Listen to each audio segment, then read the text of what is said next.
Om Aganati Manandasya Ganagana Sarakya Chaksurun Miritam Yena Tasmai Sri Gurave Namaha Sri Chaitanya Manovistam Stampitam Yena Bhutare Swayam Rupakaramayam Dharati Swapanandikam Vandeham Sri Guru Siyata Parakamalam Sri Gurun Vaishnavam Scha Sri Rupam Sagadatam Sahagana Raganatam Vitam Stam Sadevam Sadvaitam Savadutam Parijana Saitam Krishna Chaitanya Devam Sri Radha Krishna Padan Sahagana Lalita Sri Vishakhan Vitam Scha Narayanam Namaskritam Naram Chevananotamam Devam Sarasatim Vyasam Tato Jeho Dhyarayat Nashta Prayashu Bhadresu Nitya Bhagata Sevaya Bhagavati Utamashaki Bhakti Bhavati Naistiki Nigama Kapadur Garitam Padam Shukamakaram Ritavitavi Samitam Pivata Bhagatam Rasham Hariyam Hora Hora Sikapuvi Bhakaham Krishna Sadam Bhagate Dharmaganam Hesha Karonashta Dishamasha Parana Kodunodidham Twama Piyada Vishuddha Vishuddham Vibhu Samyapirana Biram Vidaksaram Prakyahi Doho Maharadharmam Samklesha Nirvanama Santi Nanyataha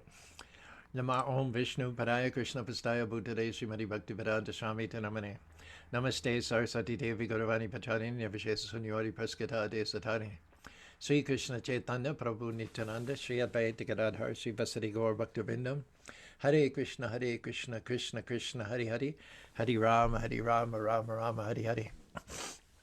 Welcome to Wisdom Wednesday. Thanks for signing in, commenting, saying good morning. Govinda Dev, Preeti Agarwal, long time no see. If you don't like it or you don't make a comment, I don't know that you're here, and it's always good for us to know that you're here. Also, the interaction helps push us up according to Facebook algorithms. We also have Prashant checking in, our expert referencer, posts the links to all of the verses that we quote throughout our talk so you can recreate the talk. And if there's one or two verses on any given day that you particularly like that resonate with you, I suggest you copy them onto your phone, repeat them several times throughout the course of the day so that they integrate and become a part of you. Good morning, Dayaniti, Mala. Have a little announcement later on once more people jump on. This is based on a suggestion that Govinda Dev made last night about wanting to get to know some of the regular members of the forum a little better. But I'll save that announcement probably till later. So we're back to this nectarian verse for the third time. This whole week is dedicated to this 40th verse, the third chapter, first canto, Srimad Bhagavatam, as follows. Idam Bhagavatam Nama Parana Brahmisamitam Uttama Shokacharitam Chakara Bhagana Rishi Nirshriyashi Lokasha Danyam Shrashti Ayanam Mahat. Srimad Bhagavatam is the literary incarnation of God, and it is compiled by Srila Vyasadeva, the incarnation of God. It is meant for the ultimate good of all people. It is all successful, all blissful, and all perfect. In the Bhagavad Gita, 38th verse, 6th chapter, Arjuna asks a question of Krishna. And I'm sure this is a question that all of us ask at one point or another, especially when we're taking our first tentative steps in spiritual life. Spiritual life and material life are two different realms altogether. Sanisha sababhutaram yasham jagati buddha. Sanisha pasyatomare. Krishna says elsewhere in the Bhagavad Gita, what's night for the liberated being is day for the conditioned soul, and what's night for the conditioned soul is day for the liberated being. They're two different worlds. One time in Australia, a reporter asked Prabhupada, why do you shave your head and wear robes? And Prabhupada said, because we're spiritualists. And he said, you wear pants and coat and tie because you're a materialist. So you can't really, at the end of the day, you can't mix them. You can dovetail your career, your family, your talents and abilities in the service of the Lord. But you can't take what God gave you and use it to promote your sense gratification, for your own self-aggrandizement, for your own self-promotion. You either have to dedicate what you have to the Lord, or failing to do that, you dedicate it to yourself and then forfeit any chance at making advancement in spiritual life.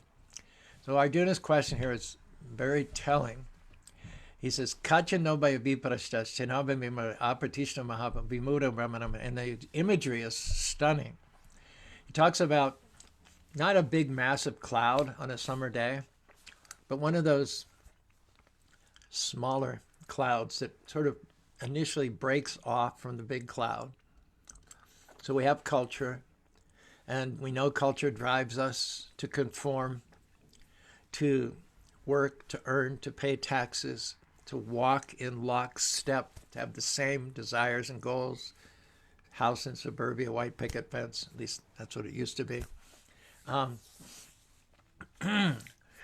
So when someone opts for spiritual life, meets a spiritual master, or stumbles upon maybe in a secondhand bookstore a copy of the Srimad Bhagavatam or the Bhagavad Gita, or meets a devotee, gets a book at the airport on Sankirtan, or goes to a Krishna festival, the first inkling of curiosity about spiritual life arises within their heart, then Arjuna's example compares them to a cloud that begins to separate, a little tiny, little baby cloud, you might say, that was part of the massive clouds, but now it kind of breaks off and it heads in a different direction from the cloud bank.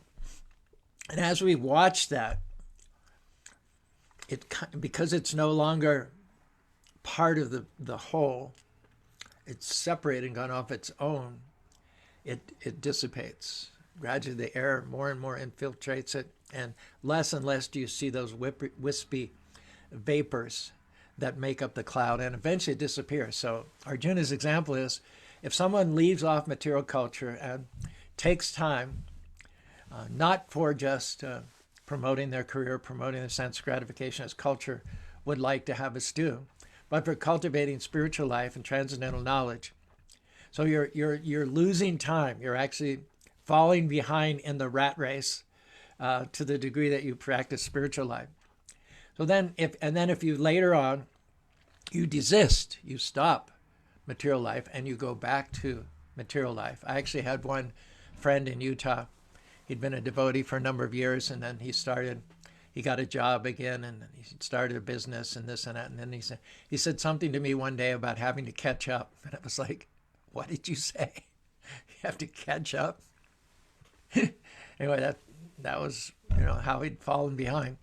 So Arjuna's question is, someone who embarks upon spiritual life, practices it for some time, falls behind in the material rat race, then decides he wants to get back into it and resume, then what is the benefit from his having practiced spiritual life on a neophyte level and then having desisted? Does he not perish like a ribbon cloud in any spirit? He didn't achieve complete success in spirituality, and now he's behind. He's going to have to play catch up. He's at a disadvantage. He's handicapped in the rat race, whatever that means and wherever that's going. Very good question, and a stunning example that Krishna gives, Arjuna gives. And Krishna destroys those doubts. He absolutely tears into these doubts of Arjuna, because Krishna doesn't want us. The Bhagavad Gita is for us. It's not really for Arjuna. He's already a liberated soul. But Krishna does not want us to labor under that misconception.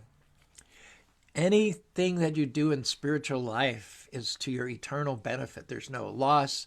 There's no diminution. We quoted Krishna's words yesterday, the 40th verse of the 2nd chapter. Neha brikama nasasi pratyabhaya shrapam piyasya dharmasya trayate matobhaya.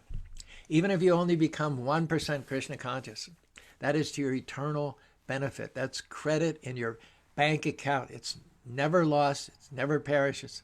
If you again go for spiritual life, if you again decide to strike out for spiritual life later on in this life or the next life, you'll start from where you left off. Trayate matobhaya. And if you don't pursue any spiritual life for the remainder of this particular bodily incarnation, generally speaking, that for those who have done any amount of devotional service, trayate matobhaya, they avoid in the next life the greatest danger.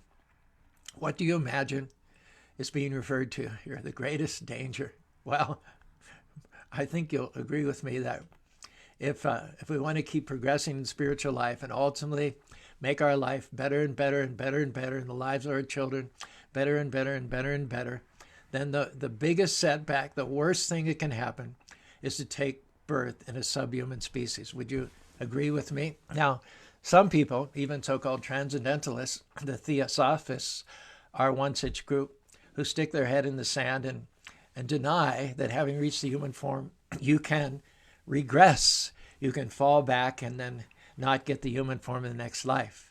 There are calculations that some or other we've earned the human form, and we have a platform that's non-reversible. However, you didn't earn the human form. There's nothing you did to earn it. You're awarded it. You're gifted the human form. It's unique amongst 8,400,000 species of life. You can't pursue self-realization as a dog or a cat or as a llama, as a parrot, or as a fish. You rise up through the lower species of life. You are awarded the unique opportunity, the human form of life. You didn't earn it. So because you are awarded it, you have a responsibility to use it perfectly, to respect it, and to use it. And if you squander the opportunities of the human form of life, there's no reason in the world why you should come back as a human after leaving this present body. You will come back as a human by God's mercy and by the arrangement of the evolution of the soul. After having dropped down mechanically, one will rise back up to the human form and get another chance. And when one does so, hopefully one will have integrated the lessons and learned from the mistakes that one made during one's previous human birth. But there is no guarantee that having achieved a human birth, that you're automatically going to come back in the human form. What ensures that you're going to come back at least with the same opportunity is some iota, some scintilla, some measure, however small, of spiritual life. So let's just chant once together. Hare Krishna, Krishna Krishna, Hare Hare, Hare Rama, Rama Rama, Hare Hare. That is your insurance against having to devolve, having to fall back down amongst the subhuman species of life. Not only is it a tragedy for one who had previously had a human body to then have to take birth as a cat and a dog, not only is that a tragedy of lost potentiality, of squandered possibilities, but animal life is terrifying. I mean, right now it's 27 degrees out, and we take good care of our animals here, the llamas and the cows and the peacocks. We feed them and we provide them a roof and a shelter from the rain, but unfortunately we can't offer them central heating. It's not within our means. As human beings, we have a lot more affluence than the animals, and we're very, as devotees, we treat the animals as our sons and daughters. We try to give them every amenity and every advantage. If they're sick, we give them shots of antibiotics. We try to feed them the best quality food. But even so, having said that, it's not within our means to offer them central heating in the winter and air conditioning in the summer. So you see those snow-capped mountains behind me. It is the fate that if you take your next birth as a llama or as a cow, you're going to have to be out there. While we're in here, it's 70 degrees. You're out there, and it's 27 degrees.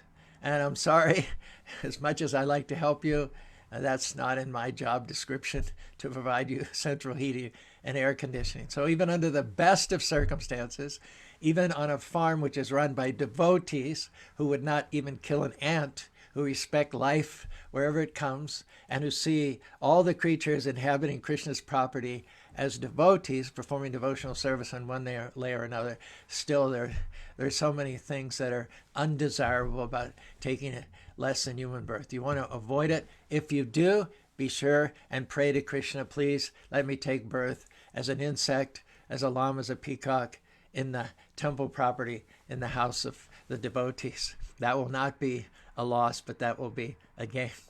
So putting Arjuna's doubt to rest, one of the first points that Krishna makes is the progress that you've made in devotional service, number one, is imperishable. It's to your eternal credit. And number two, it saves you from the worst kind of danger, which is devolution amongst the lower species of life. Now, another benefit, which is perhaps the greatest benefit, is that you come to Krishna's attention. You're no longer an orphan. You're no longer disconnected from God. Of course, the son will walk away from the father,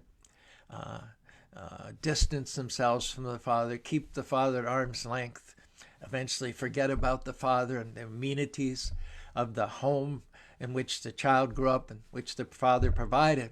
But the father never forgets the child. So it's not that Krishna disconnected himself from us. After all, even in our rebellious, non-God conscious state, he still provides us with shelter and food and the special amenities that adhere to the human form of life. But we have disconnected from him, like a leaf has detached itself from the tree, the result of which is that we become shriveled and yellowed and all dried up. But when you acknowledge Krishna by turning towards the light of Godhead from within your heart, by chanting Hare Krishna, Krishna Krishna, Hare Hare, Hare Rama, Rama Rama, Hare Hare, you're no longer on your own. You're no longer an orphan. You're connected in devotional service to Krishna. And as long as you're chanting and doing some service, even if you're going to work, even if you're raising children, if you dedicate the fruits of that results to Krishna, then your work is devotional service, your child raising is devotional service, your fixing of cars is devotional service, your architectural business is devotional service. Everything can be comprehended within the sphere of devotional service as long as it's dedicated to Krishna. So the result of that is that you're no longer an orphan. You're taken care of. You're no longer buffeted, tossed up and down by the external material potency, which is very rough and very stringent, but now you come under the personal protection of Krishna. You come under the internal potency. The external potency is impossible to overcome. It's a vast ocean of matter.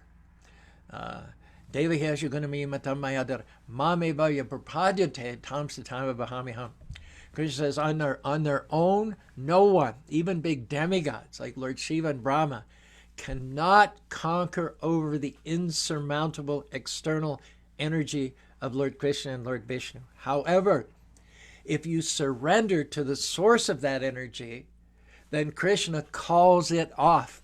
He tells the energy, don't unnecessarily harass this devotee who's chanting my holy names, taking prasadam. Affect him only in such a way as to enrich his life, as to build his character, and to teach him valuable lessons. And that's why devotees seem to incur troubles just as much as others. Krishna never promised us that we wouldn't have enemies, that we wouldn't have challenges, that we wouldn't have things come against us. But the difference is we're in the internal potency. It's all for our good. It's sent to us by Krishna himself to make us and to mold us and qualify us for an eternal life of bliss and knowledge. If you're not under that internal potency, if you're not connected to the Lord through devotional service, you're on your own. You're experiencing troubles and difficulties and challenges and reverses and setbacks. You have no idea why it's happened. You have no context within which to understand it. You feel lost. You feel abandoned. You feel like you live in a universe which has no meaning. Asatyam apatishante jagat ahora nishwaram parashpara sambhutim kimanyat kamahaitukam. There's no purpose. There's no controller. There's no meaning behind it.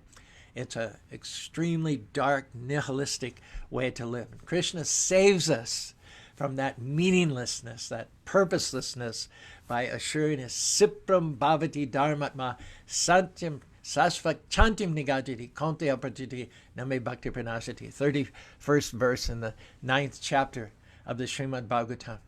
He says, my devotee never perishes. Once one starts to put oneself in the hands of Krishna, once one starts to open one's heart for the direction, the guidance, and the knowledge that Krishna is all too willing to provide for his devotee, Krishna says things start happening very, very quickly. He says he quickly becomes righteous.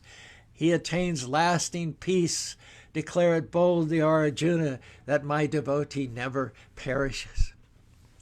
At this point, if you're willing, if you give me some emojis, a little bit of applause in the form of hearts and thumbs up, I can share a few verses from our rap version of the Bhagavad Gita. Is that all right? Okay. In the Bhagavad Gita Song of the Supreme, Krishna streams to Arjuna, the cream of all his devotees. Arjuna, the things you do every day, the gifts you give, and every tasty veggie dish, offer them to me with love, and see your soul enriched. A cup of water makes me smile, though I could drink an ocean. A flower, fruit, and leaf are fine if they're offered in devotion. Keeping me in the center, your dharma will never interfere, because loving devotional service is the dharma of the spiritual atmosphere. I don't play any favorites. Everyone gets what they desire. Men and women, high and lowly, everyone's equal according to my desire. Even if you mess up a time or two, I won't make any complaint. Just rise up again. You can still shine like a saint. The undiluted souls, Mahatmas, know reality. Feeling my protection, the flow of their affection comes to me. They sing my sacred names with voices sweet and stake their rightful claims at my lotus feet. I see, maintain, and shelter all. I am the seed of everyone. I am everyone's best friend. I'm the beginning, middle, and end. Arjuna, tell the people boldly, Krishna devotee never dies. Men and women, high and lowly, everyone's equal in my eyes. Anyone who comes to me will never be denied. Bhakti Yoga will set you free. Success is guaranteed. Think of me, become my devotee, and live with me eternally. So these are Krishna's assurances for those who perform devotional service. He says right there, even if you mess up a time or two, I won't make any complaint. Just rise up again. You can still shine like a saint. He's even going to tolerate one or two fall downs. Api chet sararacharo bhajate mamananyavak sadareva samanjara samyag vyavishito he sa. Even if one commits the most abominable actions, still if he continues on the path of devotional service, those will be rectified, and he can still achieve the perfection of life and shine just like a saint. Nice to see Prashant keeping up with us here with all of the various quotes. There are 27 comments, of which I can see 4, but I will respond to them later, and any questions you might have as well. Now, right now, we're very concerned about infection, but there's one infection that we want. We want to be infected by love of God, from a bona fide lover of God in the line of the civic succession from Sukadeva Goswami. So if we hear from such a realized person, we will catch what they have. Prabhupada used to give the example in restaurants. If a worker has hepatitis, it is carried through the food. If a worker handles food and they have hepatitis, people eat the food which is prepared by that worker, it is quite possible, probably even, that they will also contract hepatitis. And we read every once in a while about how 20 people who ate at this restaurant all got a case of hepatitis because one worker was infected. So that's bad. We want to avoid that. Those workers should wear gloves, wash their hands, wear a hairnet. Those are the rules. And the rules are there for a good reason. But what the spiritual master has, love of God, Krishna prema, that we should pray, Lord, please infect me with what the spiritual master has. And just like you get the hepatitis infection by association with the person who has it, either by talking to them, breathing, or eating the food they prepared, similarly, if we're serious about getting infected with love of God, getting the eternal benefits of Krishna consciousness, saving ourselves from the greatest danger, taking advantage of the protection of the Almighty Lord, who is within every atom, who created millions and millions of universes, if we're serious about that, then we want to get as close as possible to someone who's a pure devotee of the Lord. That means helping them out. It means physically, if possible, taking advantage of their association, if not physically, reading their books, literatures, listening to their tapes, and most importantly, follow their instructions. Follow their instructions. Lord Chaitanya Mahaprabhu says, by my order, you become a spiritual master. That means by following his order, you become a spiritual master. The preliminary orders of Prabhupada were fivefold. We all wanted to become like him. We were enchanted by his qualities, his self-assurance, his essential infallibility. He never made a mistake. Every word out of his mouth was perfect for the person, the time, and the circumstances. We wanted to become like him. I'll just tell you a story that comes to mind about one of those uncanny instances that gave us a glimpse of Prabhupada's being under the direct protection and dictation of Krishna. One devotee was lined up for initiation. Devotees were getting their names one after another. And this wasn't a college-educated devotee. It was just a simple devotee.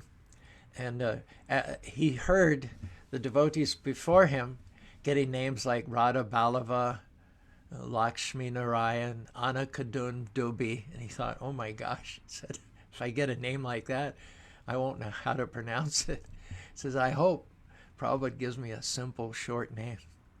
So Prabhupada's giving out all these 3- and 4-syllabic names. And when this one devotee appeared, Prabhupada gave him his beads.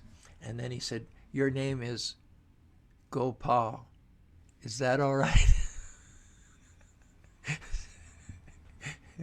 But Prabhupada said, if you want to be like me, if you want to stun people with your insight, your creativity, if you want to be directly dictated to by the Supreme Personality of God from within the heart, if you want to access the greatest power in the universe, do 5 things.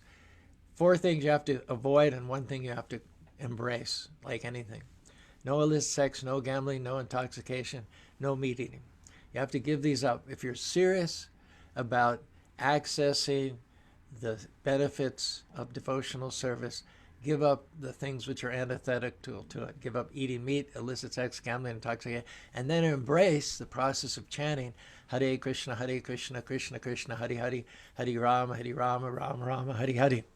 So when you positively connect with the Lord by chanting his holy names, this is the result as described in the 17th verse of the 2nd chapter, 1st canto, Srimad Bhagavatam. Srinvata Shwakata Krishna. Srinvata means hearing. Shwakata Krishna. The topics, hearing and chanting about the topics of Krishna. Punya Shravanam Kirtanam. You automatically become pious. Just that process. Sitting down, Shravanam Kirtanam, hearing and chanting, discussing with highly elevated, purified, like-minded souls. Discussing that makes you pious. And to be made pious means that the impious things, the negative results of your past bad choices, are minimized. The Lord who resides within your heart cleans up, he tidies up the bad things, the bad impulses in your heart. We have a term, shmaran. Shmaran means impression.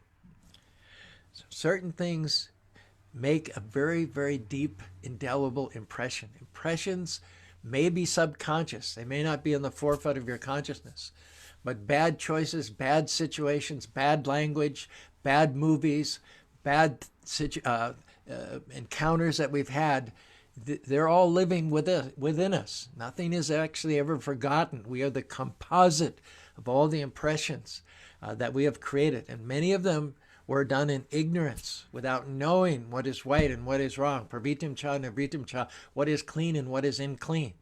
So prior to coming to Krishna consciousness and connecting with Krishna, we did a lot of things that have caused to reside within us shmaram, very, very bad, negative, soul-murdering, soul-killing impressions. With those things in us, we are permanently prevented from going back to home, back to God. You cannot carry smut with you back to the spiritual world. And smut is not so easily eradicated. Simply the passage of time doesn't do anything to eliminate the smut. You know, if you have a basement, and you never go down to the basement, and you know there's cobwebs and dust everywhere and rats and mice, does it clean it? Does it get any cleaner over the passage of time? Does it? No. There has to be positive, proactive activity. In fact, the ability to clean that basement may be beyond you. It may be so dirty and so dusty, and there may be grease on the floor, and it may require industrial type cleaners. You may have to bring in a contractor because you've left it so long and it's gotten so bad. The fact is that the dust that we have in our heart, the negative impressions from countless previous lifetimes, have not ameliorated. They've not cleaned themselves up. They've gotten worse. So there's only one force powerful enough not only to clean that up, but to do it almost instantly. Hare Krishna, Krishna Krishna, Hare Hare, Hare Rama, Rama Rama, Hare Hare. Just by adopting the powerful cleansing process of chanting Hare Krishna, the Lord who resides within your heart waxes brightly, luminously, and he starts to search out those pockets of corruption, of dust and dirtiness and bad habits and smut, which have found their way into the nooks and crannies of your heart. And the Lord takes it upon himself to remove all unwanted things from the hearts of the devotee. Why would he do that? We got ourselves into this mess.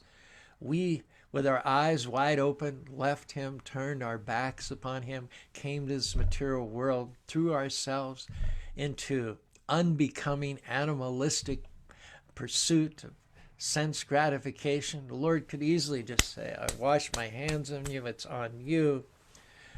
And it is on us as long as we're with our backs turned to the Lord.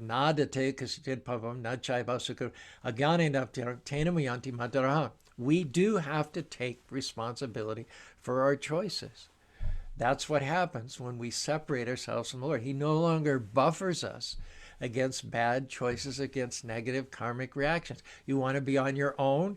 Okay, Krishna allows you that freedom, hoping that you'll learn the lessons that you need to learn from the school of hard knocks. But you, on your part, can't then, having struck out separate from the Lord, having agreed to accept the response, the reactions to your responsibility, you cannot then blame the Lord for the negative things that happen to you.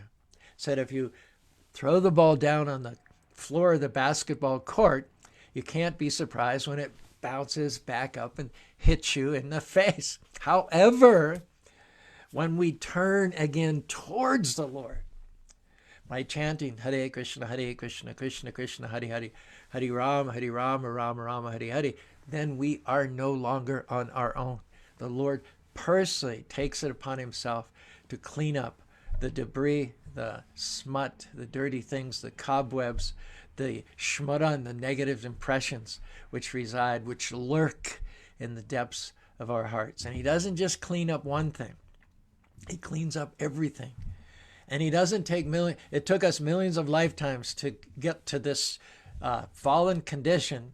It's not going to take the Lord millions of lifetimes to rectify us. He can do it within the short space of one lifetime. He could do it in a second were you to seriously and sincerely chant Hare Krishna. Potentially you can become completely purified in Krishna consciousness in a second. And in fact, it is said that when we chant Hare Krishna even one time, it destroys more sins than we can commit. But that still doesn't in and of itself instantly eradicated the negative reactions and the dirty things from many, many lifetimes. That we have to continue chanting. We have to continue constantly and consistently chanting so the Lord can consistently and constantly clean up the dirty things within our hearts. And that can all happen within the short space of 30 or 40 years. Considering it took us thousands of births, thousands of lifetimes, thousands of births to accumulate the dust and dirt, it is absolutely amazing. Kirata Hulinda Pukana Kashab Hirishamayavana Yene Chapa Padapasha Sujanti Tasmai Pravishnavana. The power of chanting the holy names is so great that it acts like light upon darkness. It doesn't take light a long time to dissipate darkness. Darkness, in fact, is only the absence of light. And when you bring in light, the darkness, by definition, goes away. Right now, the whole world is suffering under the darkness of the pandemic. But if you Shrinvatam Shrakata Krishnam Punya Sravanam Kirtanam, if you take the medicine, if you take the homeopathic vaccine through the orifice, not of the mouth, but if you take it through the orifice of the ears and let it trickle down into your heart, then that activates the Lord. It shows up and shows out and guides you to the perfect purified stage of being a pure devotee of the Lord after the ways of the great authorities. Oral reception and oral realization of the transcendental messages. In other words, when your highest fervor, your highest enthusiasm, your highest hankering is simply to hear from the pure devotees, that means that you're a liberated soul. When you're hearing, when by hearing your hair standing and you get goosebumps, that presupposes that as the sense of hearing awakens and purifies, then the other senses are going to also follow one after another. Just as the example is given, if you have one tasty apple on the tree, or one cherry, or one peach, and it's fully ripe and fully mature and fully ready to pick and eat, then it's true to say there are other apples, other pears, and other cherries on the tree. It's not just that the tree produces one fruit. When it harvests, or when it blossoms, then it produces many fruits at one and the same time. When your hearing is keen to drink in the pastimes of the Lord, then it's to be understood that your smelling is purified, your seeing is purified, your touching is purified, your taste is purified. As one sense achieves that ecstatic hankering to submerge itself in the topics of Krishna, and the other senses pretty much are just right there poised to do the same thing. And this can all be achieved in as little as a moment of association with pure devotees like Sukadeva Goswami. This will prepare one for one's eternal life. It is said, yesterday we quoted the verse from the second canto, Ayarati Vaipumsham Udyamasham Chanasho Tashana Uttama Shloka Vartaya.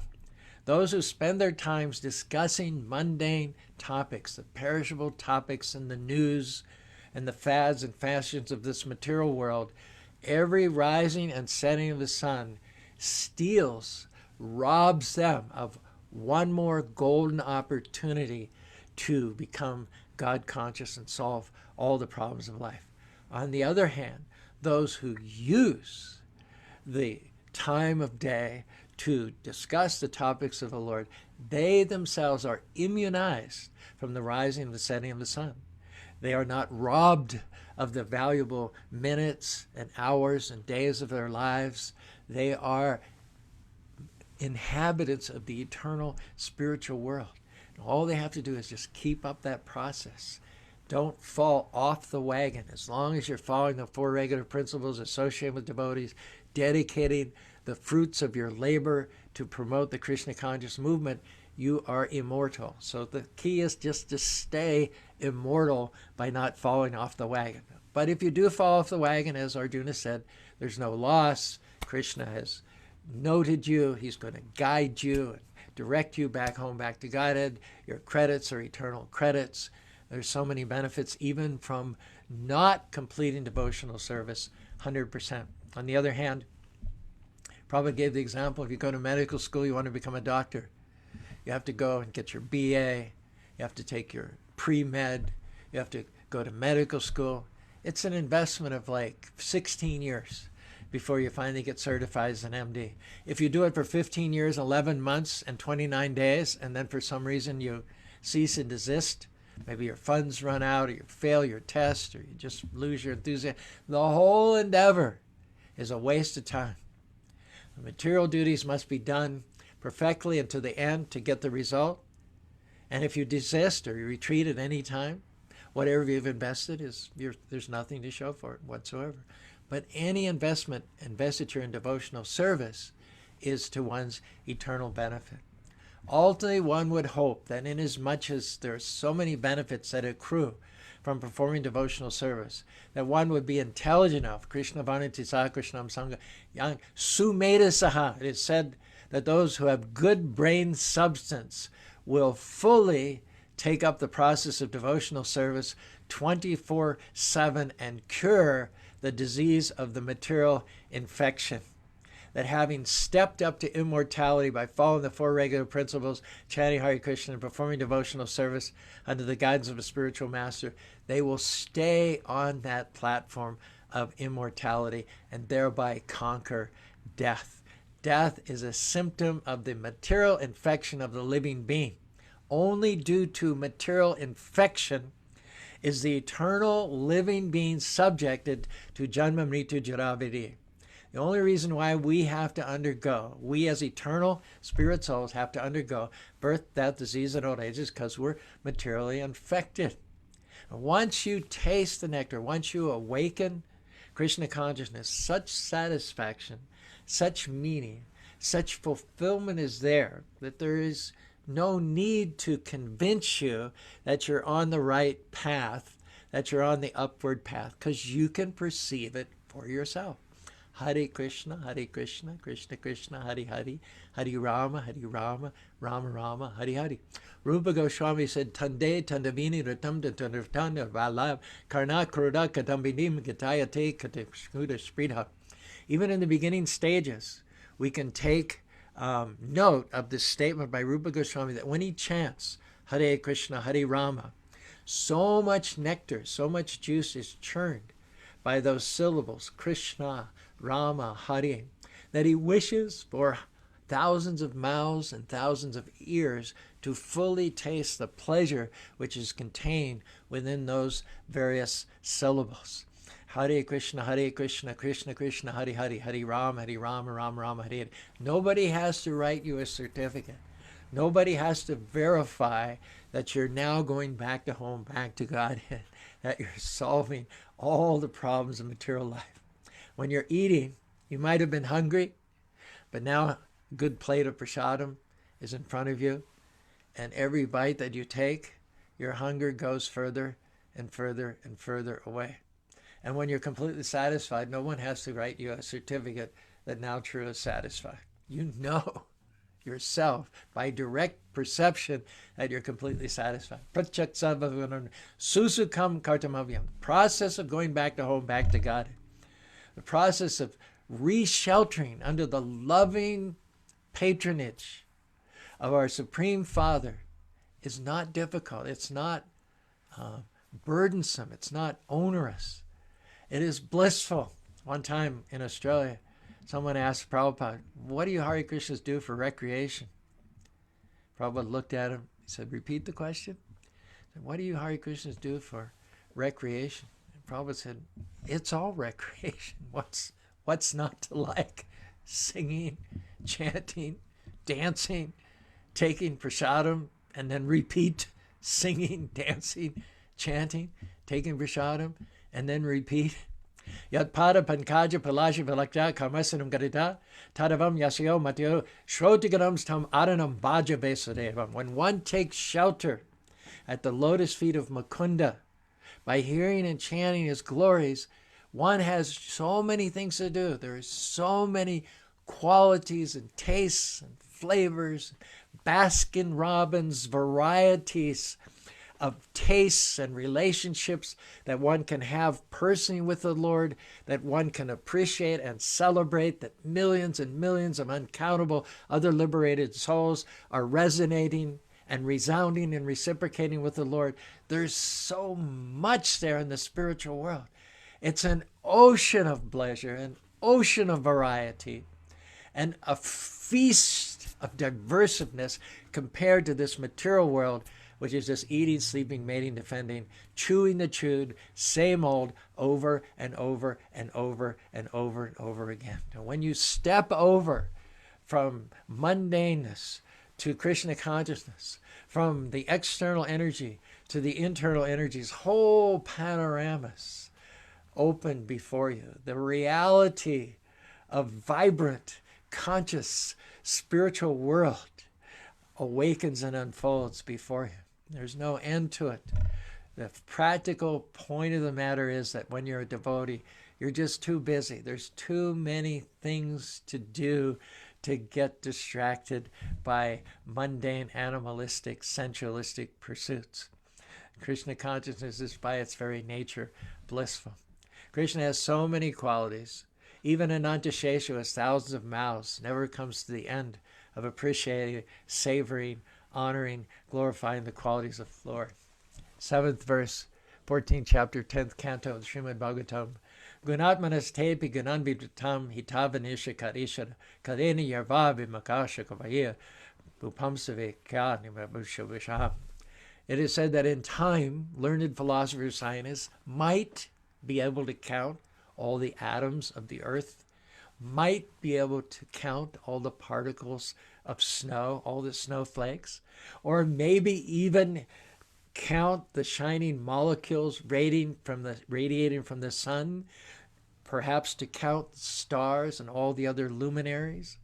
But amongst these learned men, whom one day might be able to count the grains of sand on the beach, the number of molecules in the creation, the number of stars in the sky, who could possibly count the unlimited transcendental qualities possessed by the Supreme Personality of Godhead, who has kindly descended on the earth for the benefit of all living beings? Hare Krishna, Krishna Krishna, Hare Hare, Hare Rama, Rama Rama, Hare Hare. Our time is up. We have a lot more actually to say on this verse. I'll let you know on Monday whether we continue with part 4 of this verse. But thank you so much for joining us. I see Prashant, Janman Ritu Jaravidi came right up with that quote. Raja Vijay Raja Guyam from the 9th chapter of Vaibhavi appreciates the reference to Baskin Robbins' variety in the material world. Advaita's got hashtag ocean of varieties. Those are all the comments that I can see. There are 33 comments, but I can't see them all now. But I will look at them as soon as we finish this broadcast. Now, I want to share with you something Govinda Dave told me last night. Thank you, Rupa Manjari, for thanking us for these classes. Appreciate that. Everybody likes appreciation. I'm no exception. I appreciate you also. In that regard, appreciating each other more, Govinda Dev, who was one of the finest human beings I've ever met in my life, in Govinda Dev, who's right here in Salt Lake City, he's initiated by Radhanath Swami, a wonderful, wonderful kirtan leader, a speaker. He said he would like to get to know the people who regularly come on this forum. And he suggested a time, maybe not Monday through Wednesday, but a time when we could just have a Zoom call and everybody come on and introduce themselves and talk to themselves and everything. Now, this week is kind of busy because of Diwali and Govardhan Puja. But maybe a modification of that could be that today or anytime our Facebook post will be here. This is called All Blissful, All Successful, All Perfect. If you could just write a little something about yourself in the comments section so that everybody else could review and see that and get to know a little bit more about you. How I came to Krishna consciousness, if I'm engaged in Krishna consciousness, what my service is, what kind of a situation Krishna consciousness might have saved me from. I think this inquiry on the part of George was sparked by Jaya Radha yesterday, who wrote extensively in her comment section about how, as a young girl, she was dyslexic. She couldn't read. Throughout all of her early schooling, she had so much trouble with her eyes and her attention wandering about the page that she couldn't read. But when she later on in life, I'm sort of thinking it was maybe in her teenage years, she found Prabhupada's books. She was able to read them. She'd never been able to read anything in her life before without an extreme amount of trouble. But as soon as she opened one of Prabhupada's books, she was able to read it perfectly. Well, it was a great, inspiring story. So when Govindadev read that, he said, I would like to know more about the people that joined this forum. So Rupa Manjari, Terry, Taruna, Greg, Marilyn, Sundari Priya, all of you who join us, Dayanidhi, Stoka Krishna, we would love, Manisha Ganga, we would just love to hear a little bit more about your story. Malini Preeti, of course, from Malaysia. Anjali is quite a character. We'd like to know more about Anjali. So just write something today or later on today in the Facebook page so we can review it. And then when things get a little less hectic after this weekend, perhaps we can schedule a Zoom call, give you the password, and we can all join in face-to-face and get to know each other better in a forum. If you like this idea, tell me also in the comments. If you don't like this idea, we appreciate any and all feedback. So thanks. And what you can always do is join. You can share with others. Please do comment along the lines that I've suggested and anything else that you want. Now that concludes the broadcast for this week. They were all relevant to this verse, 1340 part 3. I have more to say about it, and so don't be surprised if Monday morning we go to part 2. Come to think of it, it's going to take us a long time to finish the Bhagavatam. We've been going for months now, and we're only at the end of the 3rd chapter. That's okay. It's okay. It's eternal. We can do it now and even in the next life and continuing on into the spiritual world. There's no rush. There's no hurry. All right. Thank you very much. Appreciate you all. Have a wonderfully Krishna conscious day. We're heading into the weekend of Diwali and Govardhan Puja. We celebrate it live here. I'm not sure that temples do celebrate it live, but the good news is there are so many online opportunities to even be in Vrindavan itself with great, great saintly persons celebrating the appearances and disappearance day of the Vaishnavas and the holidays. So I don't think anyone could be bereft during these times. Wish you the best. Please repeat with me as we sign off this morning from Wisdom Wednesday. Hare Krishna, Krishna Krishna, Hare Hare, Hare Rama, Rama Rama, Hare Hare.